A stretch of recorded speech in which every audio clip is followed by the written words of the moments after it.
말씀 보겠습니다. 요한계시록 7장 9절에서 17절입니다. 우리 9절부터 17절까지 지금 삽입계시에 관한 내용입니다. 6장 마지막까지 6번째 엔을 뗐고요. 7번째 엔으로 넘어가질 않았어요. 아직. 내일 7번째 엔을 뗍니다. 삽입계시에 관한 내용입니다. 자, 어제 14만 4천에 관한 이야기를 저희가 묵상을 했습니다. 포인트는 야곱의 12 아들들의 이름인가 라는 관점으로 보면 므낫세가 마음에 걸려요. 그리고 단이 빠져 있습니다. 그 부분에서 우리가 묵상을 한 포인트를 했고요. 자, 그렇다면 야곱의 12 아들들의 이름이 아니라 그렇다면 가나안에 들어가서 땅을 분배받은 12지파의 이름인가 보다. 므낫세가 들어가서 그런 입장에서 보면 또 뭐가 걸리죠? 또 거기서도 단이 빠집니다. 그리고 뭐가 들어가냐면 에브라임 지파 대신에 요셉이라는 이름으로 대체됩니다. 그리고 또 하나 걸리는 건 레위 지파는 땅을 분배받지 못한 지파입니다. 그런데 거기에 또 레위 지파 이름이 들어갑니다. 그러니까 야곱의 12 아들들 이름으로도 안 맞고 가나안 땅에 들어간 12지파 이름에도 안 맞는 전혀 새로운 지대에 새로운 재편이 이루어졌단 말이죠. 그래서 그 관점에서 에브라임 지파, 단 지파, 새롭게 들어간 레위 지파, 또 요셉이 왜 들어갔는지 그 부분에 대해서 저희가 묵상을 했습니다. 자, 그리고 지금 삽입계시라고 했는데 어제도 말씀드렸듯이 이 삽입계시의 개념을 여러분들이 명확하게 가지고 계셔야 돼요. 막간이 아니라 뭐라고요? 확장이다라는 거예요. 그 의미에 대해서 제가 어제 설명을 드렸습니다. 그냥 단순히 막간이 아니라 이것들은 다음 편 어떻게 이 6번째, 7번째로 안 넘어가지? 꼭 다음 편 드라마 스토리를 기대하는 사람처럼 7번째가 뭐야? 그래서 우리는 볼 수 있어요. 7번째가 뭔지. 근데 여기서 잠깐 중단됩니다. 그런데 갑자기 다음 편 예고편이 살짝 보여지는 거예요. 그러니까 이것은 어떤 단순한 막간이 아니고 다음 편을 향한 확장의 개념이다라는 것을 가지고 이 문맥을 이해하시면서 들어가시면 좋습니다. 그리고 특별히 오늘 같은 찬양을 많이 했던 가사들을 볼 때는 그 찬양의 가사는 좀 잠시 두고 이 본문으로 좀 더 들어가고 문맥 속에 들어가고 이러는 것이 우리에게 유익이 됩니다. 오늘 함께 보겠습니다. 자, 이 일 후에 이 표현이 여러 번 반복됐다는 것을 우리는 이미 알고 있어요. 매일 볼 때마다 이것이 어떤 전환점을 가져다 줄 때마다 이 일 후에 또 요한이 바라봅니다. 그런데 바라보는 그림을 우리는 요한계시록의 지난 토요일에 그림을 그리라고 그러셨죠. 그러니까 이미지를 설정하는 것이 되게 중요합니다. 여러분들 오늘 본문 묵상하고 나서 결국 남는 것이 나라, 족속, 권세, 영광, 기쁨 이것만 남으면 안 돼요. 이미지가 남으셔야 돼요. 왜냐하면 요한계시록은요 보여주신 그림이에요. 그러니까 어떤 개념적으로 자꾸 들어가지 마시고 그 이미지를 통해서 그림 언어, 상징 언어 이것으로 온 전입격으로 여러분들이 받으셔야 됩니다. 자, 뭘 봤습니까? 그림을 또 그려나가겠습니다. 나라와 족속과 백성과 방언에서 이것도 어떤 개념이에요. 그러니까 모든 열방에서 아무도 능히 셀 수 없는 큰 무리가 나옵니다. 셀 수 없을 만큼 많은 자손을 갖게 될 것이라는 무엇의 성취일까요? 아브라함에게 주어진 언약의 성취입니다. 하나님께서 창세기 아브라함에게 주신 이 언약의 성취가 마지막 때에 각 나라와 족속과 백성과 방언에서 능히 셀 수 없는 큰 무리가 흰 옷을 입고 손에 종려가지를 들고 보좌 앞과 어린 양에 서서 큰 소리로 외칩니다. 자, 흰 옷, 어떤 옷일까요? 구원으로 정결케 된 어떤 이미지입니다. 그러니까 구원받은 어떤 큰 무리인 것 같아요. 그런데 그 무리들에 대해서 어떻게 설명하고 있냐면 14절 볼까요? 어린 양의 피에 그 옷을 씻어 희게 했다. 그래서 희어졌구나라는 거예요. 그래서 무엇을 주목하게 될까요? 흰옷 자체보다 이제 그 흰옷 속에 담겨 있는 의미를 더 보게 됩니다. 왜 희어졌지? 라고 하는 거예요. 근데 그 어린 양, 죽임당한 어린 양, 저는 거기다가 이렇게 괄호 읽어 써놨는데 죽임당한 어린 양의 피로 인하여 희어진 옷입니다. 자, 그래서 그 옷이 어린 양의 죽음으로 인하여 우리가 희어졌다, 구원받았다라는 어떤 이미지로서 흰 옷이고요. 어제도 제가 흰 두루마기, 화요일인가요? 흰 두루마기는 어떤 의미가 있다고요? 로마의 장군이 승리를 한 이후에 개선행렬을 쫙 가집니다. 그때 입는 흰색 토가가 있습니다. 겉옷이에요. 토가. 흰색 토가. 그러니까 이 흰 옷이라는 것은 최후 승리를 의미하기도 하고, 지금 오늘 주목하기로 원하는 것은 구원, 예수 그리스도 어린 양의 그 죽음으로 인한, 그 피로 인한 그 구원, 순결함을 이야기하죠. 자, 종려가지는 어떤 것을 의미할까요? 의식적인 기쁨을 이야기합니다. 기쁨이에요. 기쁨과, 그러니까 구원에 대한 기쁨과 감사로 수많은 무리가 나와서 종려가지를 들고 지금 큰 소리로 외쳐 이릅니다. 포인트는 구원하심이라는, 구원하심. 그 전에 요한계시록 4장과 5장 우리가 봤죠. 자, 1장은 뭐라고요? 서론. 2장과 3장은 땅에 있는 7교회, 4장과 5장은 하늘에 있는 교회, 천상의 교회, 4장은 창조주 하나님, 5장은 구원, 자, 예수 그리스도. 근데 거기에 내생물과 장로들이 막 찬송을 드립니다. 근데 거기에서는요, 구원하심이라는 단어가 안 나와요. 그들은 천상적 존재다라고 이야기를 들었죠. 근데 지금 오늘 처음으로 선포되고 터져나오는 음성이 있습니다. 뭘까요? 구원하심이라는 거예요. 천상적 존재에 대해서는 그 구원에 대한 개념이 없어요. 그러나 지금 백성들, 환난 가운데 있었던 백성들에게 터져나오는 마지막 탄성이 있습니다. 뭘까요? 구원하심이 보좌에 앉으신 우리 하나님과 그 다음에 죽임당한 어린 양에게 있도다. 이것은 놀라운 창조와 구원의 마지막 이들의 선포예요. 이것은 신앙 고백입니다. 그들의 구원이 어디 있다고요? 죽임당한 어린 양 예수 그리스도, 그 피로 흰 옷을 입고 이제는 환난에서 벗어나 기쁨으로 종려가지를 흔들며 마지막에 그 아름다운 영광스러운 모습으로 그 보좌 앞에 찬양과 경배를 드리고 있는 거예요. 자, 장로 중 하나가 물어본다고 그랬죠. 이 흰 옷 입은 자들이 누구며 또 어디서 왔느냐 알면서 물어보는 거예요. 오히려 요한은 몰라요.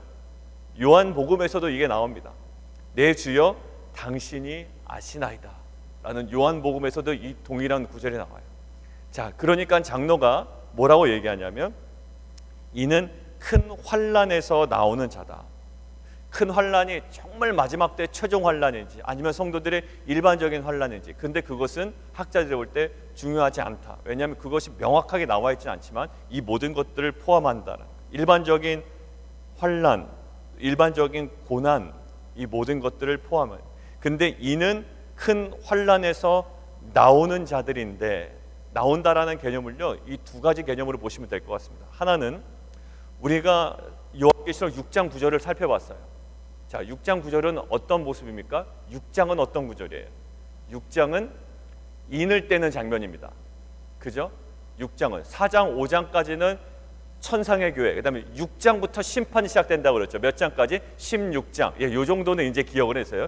6장부터 16장인데 6장부터 인을 떼서 6장의 마무리가 6번째인 7장부터 삽입 계신데, 6장 9절에 뭐가 나오냐면 제단 밑에 죽임을 당한 영혼들이 나오죠.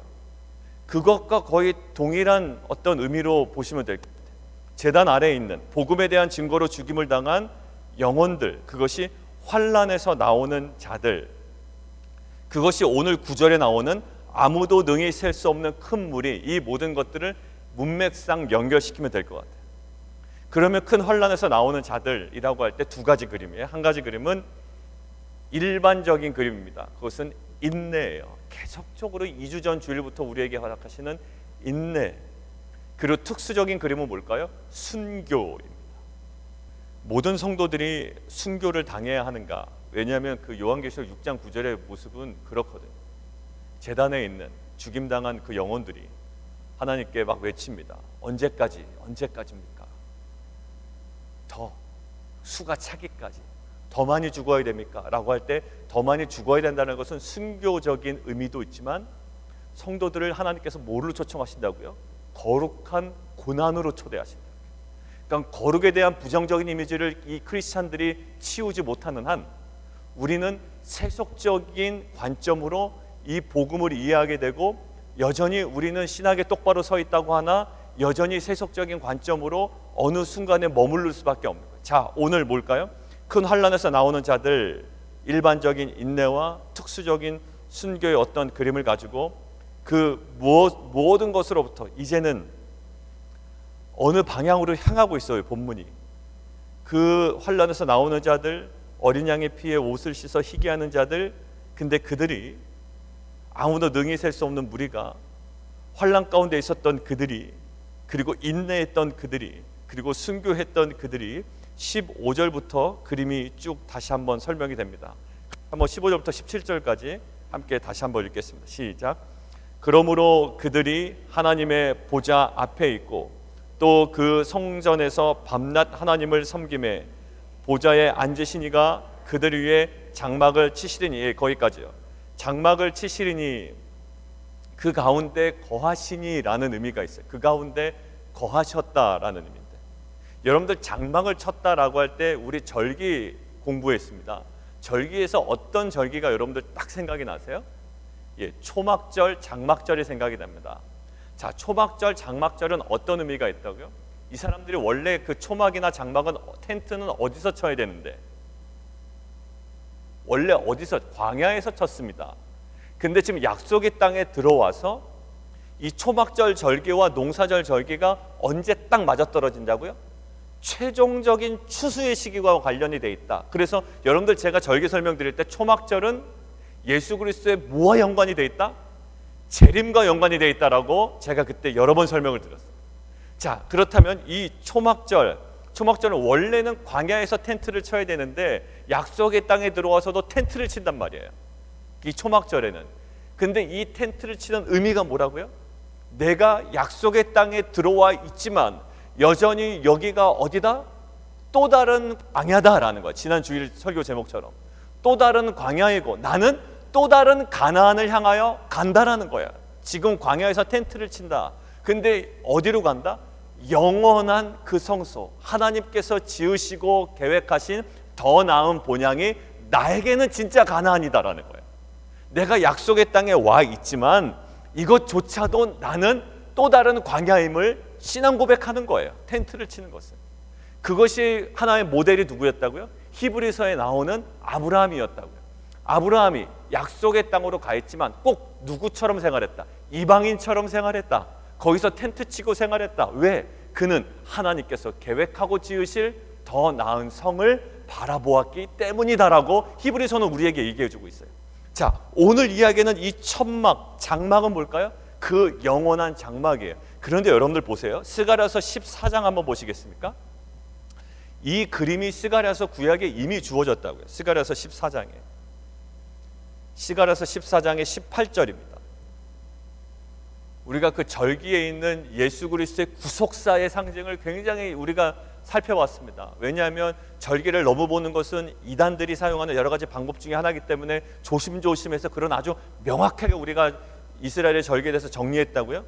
무엇과 연관되어 있다고요? 이스라엘 절기는 예수 그리스도의 구속사. 초실절은 뭐와? 부활과 관련되어 있다. 그렇죠? 초실절은 부활과. 그리고 그 오순절은요, 77절은요, 성령 강림, 그리고 신의 산에서 율법 수여와 관련되어 있다라고 하죠. 그 각 구절마다. 자, 스가랴서 14장 18절 같이 한번 읽습니다. 스가랴서 14장 18절 시작. 만일 애굽 족속이 다시 한번요. 18절 시작. 만일 애굽 족속이 올라오지 아니할 때에는 비 내림이 있지 아니하리니 여호와께서 초막절을 지키러 올라오지 아니하는 이방 나라들의 사람을 치시는 재앙을 그에게 내리실 것이라. 이 초막절이죠. 이 초막절의 의미를 무엇과 연관시킵니까? 마지막 재림 심판과 연관시킨다. 그러니 우리가 이스라엘 절기를 통하여 그것들을 좀 관찰하고 묵상하는 것은 굉장한 큰 도움이 되었었습니다. 언제요? 레위기 때. 이번에 아주 정말 우리에게는 도움이 됐던 것 같아요. 뭐 잠깐 잃어버릴 수는 있지만 다시 한 번만 보면 이스라엘 7대 절기 속에 있는 예수 그리스도의 구속사를 우리가 아주 탄탄하게 볼 수 있었습니다. 자, 초막절 다시 나오는 거예요. 장막을 치시겠다. 마지막 그림 아닙니까? 자, 그러면서 16절 같이 한번 보겠습니다. 시작. 그들이 다시는 줄이지도 아니하며 목마르지도 아니하고 해나 아무 뜨거운 기운에 상하지도 아니하리니 이는 보좌 가운데 계신 어린 양이 그들의 목자가 되사 생명수 샘으로 인도하시고 하나님께서 그들의 눈에서 모든 눈물을 씻어 주실 것임이라.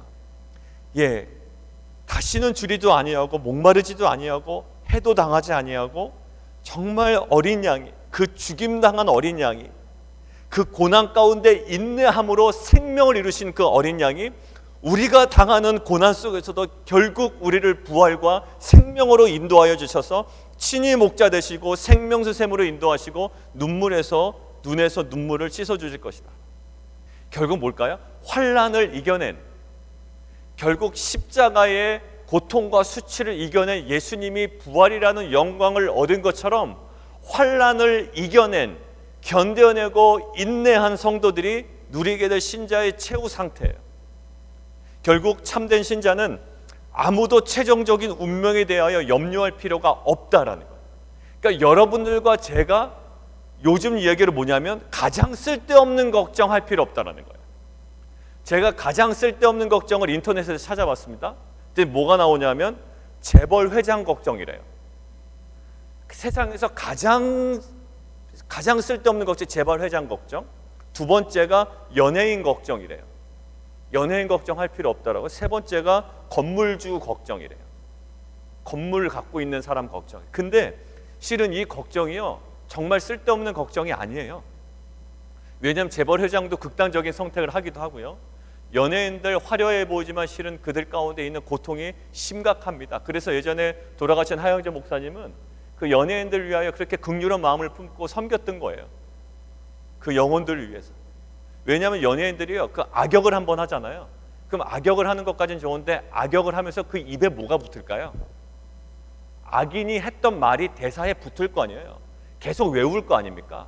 근데 여러분들 말의 능력에 대해서 우리가 뭐 일반적인 학문에서나 이 성경에서도 많이 강조하죠. 생각을 해보세요. 몇 달 동안 촬영하면서 악한 말을 쏟아내는 거예요. 욕도 하고요, 다른 사람을 저주하는 말도 합니다. 그러니까 그 탤런트들, 그 배우들에게는요, 이 힐링할 기간이 너무나도 필요해요. 그 악역을 하고선 이게 회복이 안 되는 상태에서 또 다른 악역을 하잖아요. 왜냐하면 악역 어울린 사람은 악역만 하거든요.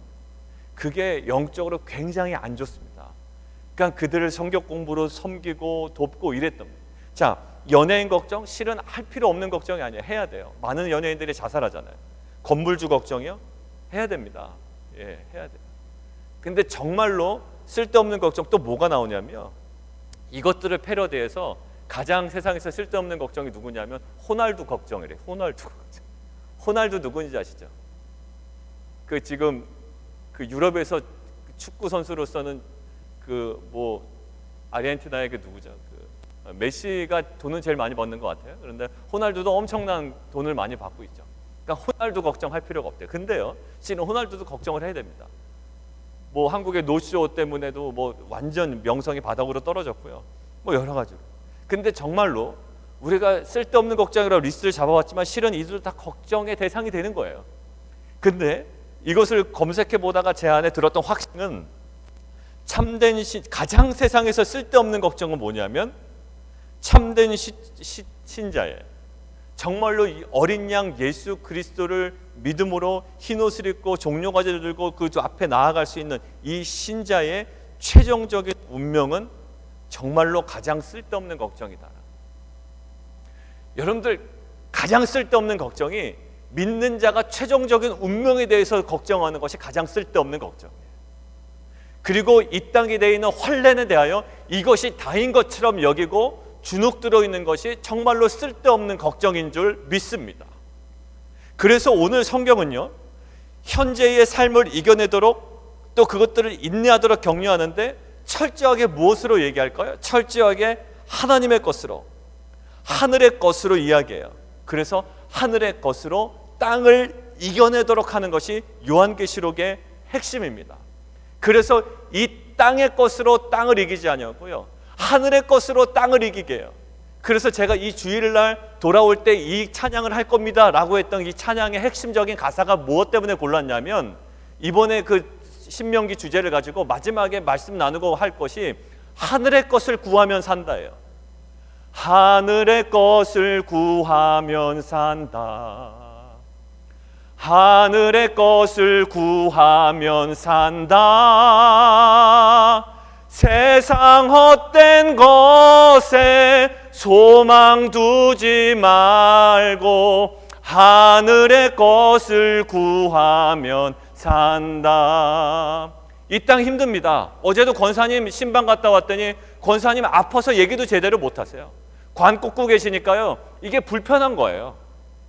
근데 아내랑 돌아오면서 왜 이렇게 우리 성도들 권사님 여러 가지 또 관계적인 문제로 은영재 권사님 또 힘들죠. 사업적인 문제, 또 여러 가지 또 그 주택의 문제, 왜 환난으로 초대하실까? 그런데 저에게 말씀 보는데 이것은 거룩한 환난으로의 초대라는 거예요. 너희의 신앙이 지금은 인내하고 견디고, 마치 누구처럼 예수님께서 본을 보이신 것처럼 십자가를 인내함으로 부활의 영광을 경험한 것처럼 정말 정신 똑바로 차리고 이제 환난 가운데 인내하는 것을 보라. 하늘의 것을 구하며 사는 것이 땅의 것을 구걸하면서 사는 자가 아님을 똑바로 알고 가리키고 너도 그렇게 살고 전하라는 거야. 하늘의 것을 구하는 자지 땅의 것을 구걸하는 자가 아님을, 신자의 영광이 무엇임을 복음 안에서 똑바로 가리키고 그렇게 너도 살아가고, 그래야 그 영광스러운 부활을 경험할 수 있다는 거야. 무엇을 통해서? 환난과 죽음을 통해서만 얻을 수 있는 그 부활의 영광. 이번 주의 제목은 그겁니다. 성취된 약속 그 이후예요. 우리 가운데 이 땅의 것들이 하나 얻어지거든요. 야, 사업에서 이거 좋았어. 야, 자녀가 대학에 좋은 대학 갔어. SAT 점수 잘 나왔어. 그래도 내 직장에서 이렇게 좀 인정받네. 성취된 약속이에요. 그런데 그 이유가 중요합니다. 그 이후에 어떤 관점으로 나가실래요? 그냥 거기서 또 좋다고 거기에 머물러 계시겠습니까? 우리 안에 그 성취된 약속 그 이유가 중요해요. 여전히 하늘의 것을 구하는 인생으로 우리가 살아가야 될 줄 믿습니다. 근데 이게 안 깨달아지는 거예요. 왜냐하면 워낙 눈에 보이는 환경, 관계, 막 이게 다인 것처럼 보이거든요. 근데 은혜는 우리의 관점이 하늘로 확 열려버리는 겁니다. 요한계시록 4장 5장에 있었던 그 천상의 예배, 그러니까 제가 한번 읽었던 그 예배 관점이요, 그 예배에 대한 책인데 이런 비유를 하시더라고요. 그 작가가 그 미국 분인데, 예배란 엘리베이터에 갇혀있는 아이가, 엘리베이터가 20명이면 20명에 꽉 사람들이 들어서 찬 거예요. 근데 이 꼬마가 완전히 키가 작은 꼬마예요. 그러니 뭐만 보이겠습니까? 다른 사람 엉덩이, 다른 사람 허벅지만 보일 거 아니에요. 완전 꼬마가. 그러니까 얘는 겁이 나는 거예요. 엘리베이터 안에 막 조마조마한 겁니다. 그때 이 아이가 외칠 수 있는 게 뭘까요? 아빠 하고 외치는 거예요. 그럼 아빠가 성큼 안아서 위로 번쩍 올립니다. 그럼 뭐가 보일까요? 다른 사람들의 눈이 보여요. 아, 여기가 그렇게 어려운 공간이 아니었구나, 숨 쉴 수 있는 공간이었구나 라고 하는 거예요. 그분이 얘기하는 거예요. 예배는 거기에 머물러 있던 우리의 시선이 예배를 통하여 번쩍 올려져 하늘의 관점으로 회복되는 것이 예배라는 거예요. 우리 공동체 예배가 요한계시록의 예배처럼, 우리 화요일날 그 문구를 하나 넣었는데, 요한계시록의 그 천상의 예배처럼 우리의 관점이 하늘로 열리고 이 땅의 것을 하늘의 관점으로 이겨내는 귀한 공동체가 되기를 원합니다. 함께 기도하겠습니다. 하나님께서 오늘 우리에게 주시는 이 위로 속에, 또 우리가 이 소망 속에, 이 마지막 최종적인 그림 속에 오늘 우리가 살아야 하는 삶은 뭘까요? 온전히 하나님께 죽임당한 어린 양 앞에 우리의 온전한 예배를 올려드리는 것이 우리가 오늘 살아갈 수 있는 능력과 힘인 줄 믿습니다. 하나님, 우리가 우선순위에 뒤처져 있던 이 예배가 다시금 우리의 최우선순위에 가 있게 하여 주시고, 온전히 그 보좌 앞에 드리는 예배를 통하여 우리가 언젠가 누릴 그 영광과 그 소망의 것을 우리가 오늘 하루도 누리며 붙잡고 나아가는 귀한 하루 되게 도와 주시옵소서. 오늘 함께 기도하며 나가도록 하겠습니다. 기도하겠습니다. 함께 기도하기에는 김채수 권사님 장이 어제 말씀드린 대로 꼬여 있습니다. 이것들을 이제 좀 인위적으로 좀 빼내고 여러 가지 약품도 주사도 맞고 계신데 이것들이 오늘까지 풀리지 않으면 수술해야 됩니다. 근데 수술을 안 하는 것이 가장 좋을 것 같아요. 그러니까 이 시간 하나님, 우리 김채수 권사님 그 꼬여 있는 그 모든 부위를 하나님 정말 정상적으로 회복시켜 주시고 주님 돌려 주십시오. 그리고 우리 함께 이종호 선교사님 그 폐암 우리 말기 진단 받으셨는데 하나님 정말 그 연약함 어찌할 수 없습니다. 오직 기도밖에 없음을 고백하는 우리 선교사님의 고백과 정말 중보하신 분들이 많거든요. 우리 교회뿐만 아니라 이종호 선교사님 후원하고 협력하고 기도로 돕는 성도들이 저녁에 많습니다. 하나님 우리의 기도를 들으시고 하나님 귀한 은혜 베풀어 주십시오. 우리 함께 기도하며 나가도록 하겠습니다. 살아계신 하나님, 우리의 가정들이 하나님의 나라가 되기를 원합니다. 하나님, 우리의 사업이 하나님의 나라가 되기를 원합니다. 우리의 직장이 하나님의 나라가 되기를 원합니다. 우리가 오늘 관계 맺는 모든 관계 속에 하나님의 나라와 하나님의 뜻이 이루어지기를 원합니다. 하나님의 것으로 이 땅의 모든 것들을 이겨내고 승리하며 감당해내는 귀한 인생 되게 도와 주시옵소서. 우리 김채진 권사님 정말 꼬여있는 그 모든 장기들이 하나님 회복되고 돌아오고 온전히 치유되게 도와 주시옵소서. 이정원 성사님 폐암 모든 암세포들을 주님 보혈로 하나님 안수하시고 예수의 이름으로 하나님 치유되고 회복되는 귀한 역사 허락하여 주시옵소서. 예수 그리스도의 이름으로 감사하며 기도합나이다. 아멘.